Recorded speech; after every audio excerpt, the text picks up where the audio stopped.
5 things to watch out for in buying a small business. Hi, I'm James, the Business Buying Brit. I buy companies here, mostly in the Middle Tennessee region, but I do invest in other parts of the country. So if you know a small business owner approaching retirement, please let me know. Okay, so here's my list of 5 things. Some of them I have learned the hard way, so please learn from my mistakes and set yourself up for success. Number 1 is going to be an accounting one. I'm really sorry, but accounting is a love language of mine, which weirdly not many people relate to. Number 1, not getting enough financial data. If you were to buy a company on 1 year's worth of data only, and that business was operating on a cash basis in terms of its accounting system, then it's possible that those lumpy cash movements that you often see in cash accounting would translate to maybe having one really good year, and then you end up buying the company on that one really good year. There's nothing inherently wrong with the cash accounting, but it often means lumpy results period to period. So you just inherently need to know the risks. The way to mitigate this is to look at multiple years. You need at least 3 years, preferably 5 or more.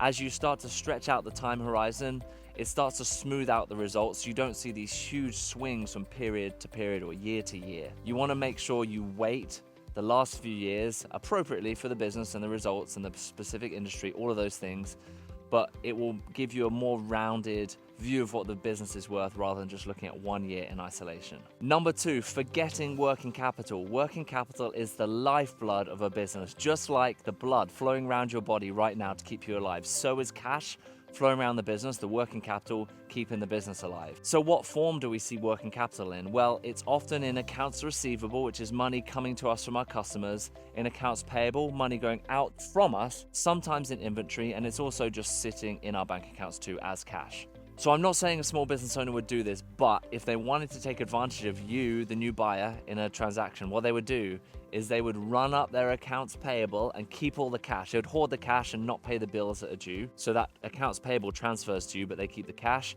And then in addition to that, they'd call up their customers. I don't know what happened to my voice there. And they would say, hey customer, would you like to pay early in exchange for a discount? Again, they get the cash and they leave you with no accounts receivable. This is a really bad situation. Don't do this. It means day one, where you own the business for the first time, you have a huge amount of payables due.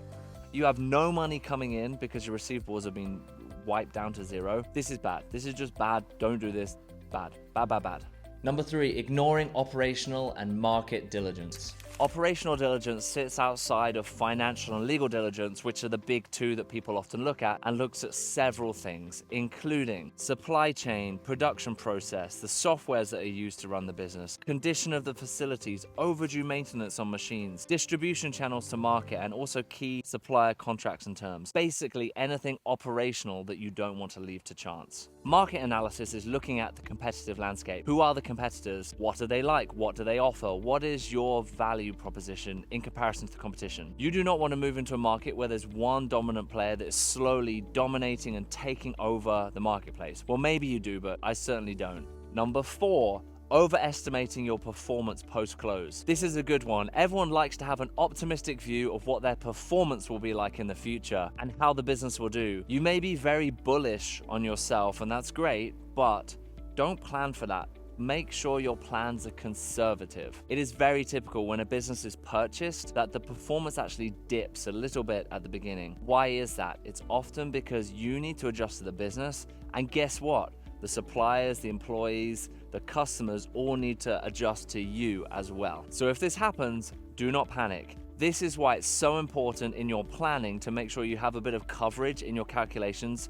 That coverage is coverage over the debt service. So make sure your debt service coverage ratio is appropriate. For me, I like it to be 2 or higher. I would have gone slightly lower at the beginning, but now I'm being more picky in the deals that I invest in. And number 5, rushing the transaction. Do not rush the transaction. If someone is rushing you, then ask yourself why. We all get tied up in emotions, and trust me, there is a serious buzz associated with buying a company. That said, you do not want to buy the wrong company at the wrong price. I've had some great deals and some less good deals, so ultimately don't let the emotion get the better of you. You want to set yourself up objectively for success.